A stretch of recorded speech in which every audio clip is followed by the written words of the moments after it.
Meloni. Thank you, Matt. Thank you, Mercy. And good morning, CPAC. How are you? Thank you very much for this opportunity to greet you, your guests, and above all, the incredible people of CPAC. You know how much I value this gathering, and I couldn't miss this edition, even if only from afar. And today, I address you with the pride of representing as Prime Minister an extraordinary nation that is Italy. A nation with a deep, unbreakable bond with the United States. And this bond is forged by history and shared principles. And it is embodied by the countless Americans of Italian descent who for generations have contributed to America's prosperity. So to them, allow me to say thank you. Thank you for being exceptional ambassadors for Italian passion, creativity, and genius. To this incredible nation, Italy, I dedicate my full energy. Our government is tirelessly working to restore Italy's rightful place on the international stage. We are reforming, modernizing, and reclaiming our role as a global leader. We aim to build an Italy that once again amazes the world. Let me tell you, we're proving it. Why? Because we conservatives do what we say. We do what is right.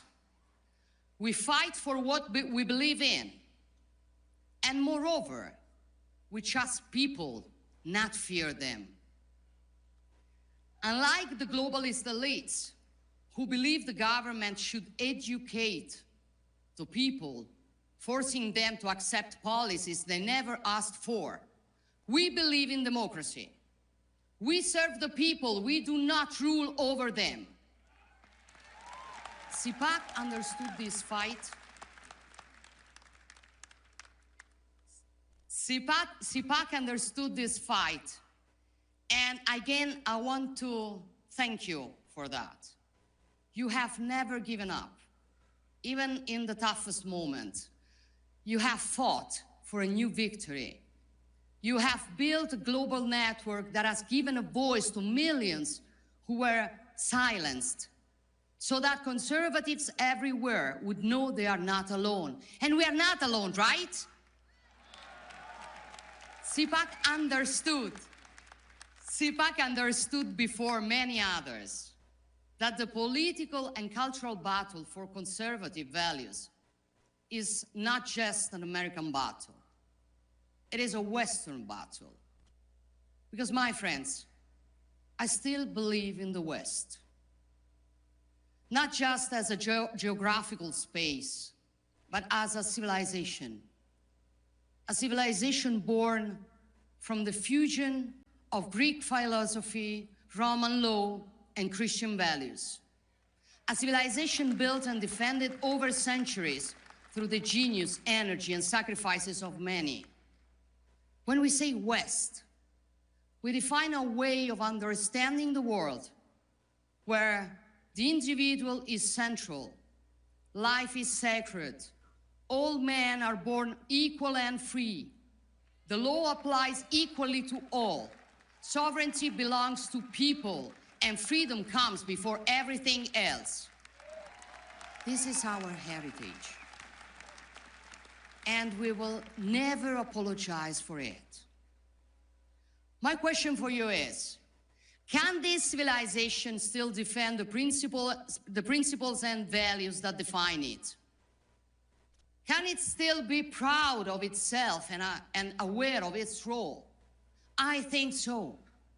The Vice President rightly stated that before discussing security, we must know what we are defending.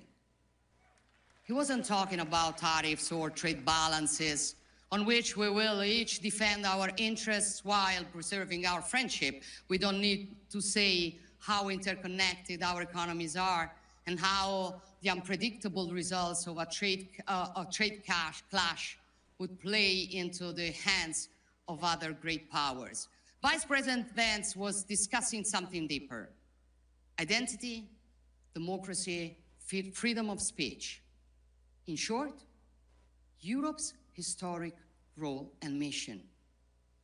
Many pretended to be outraged, calling for European pride against an American daring to lecture us. But let me tell you, second,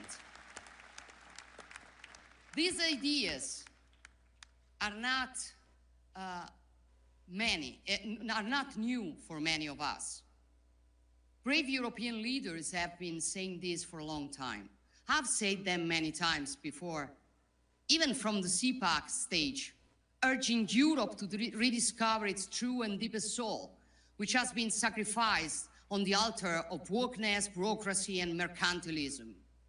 These are common sense ideas, now shared by a majority of European citizens, as election results have shown. So Europe is far from lost, and it will never be lost as long as conservatives remain in the fight. There is a growing awareness. There is a growing awareness in Europe that security is now the top priority.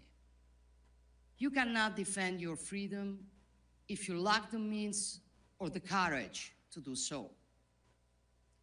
Throughout history, Europeans and Americans have shown they are hearers to Pericles' words. Conservatives keep on growing and are becoming more and more influential in European politics. And that is why the left is nervous. And with Trump's victory, their irritation has turned into hysteria. Not only because conservatives are winning, but because conservatives are now collaborating globally. When Bill Clinton and Tony Blair created the global leftist liberal network in the 90s, they were called statesmen. Today, when Trump, Meloni, Milei, or maybe Modi talk, they are called a threat to democracy. This is the left's double standard. But we're used to it. We are used to it. And the good news is people no longer believe in their lies. Despite all the mud they throw at us, citizens keep voting for us. Because simply, people are not naive as the left considers them. They vote for us because we defend freedom, we love our nations, we want secure borders, we preserve businesses and citizens from the green leftist insanity, we defend family and life, we fight against wokeism, we protect our sacred right to our faith and our free speech, and we stand for common sense. So ultimately, our struggle is hard, but the choice is simple. Will we surrender to decline, or will we fight to reverse it? Will we let our civilization fade, or will we stand up and defend it? Will we leave our children a weaker world or a stronger one? Will we want the new generations to be ashamed of their roots, or will we recover awareness and pride of who we are and teach it to them?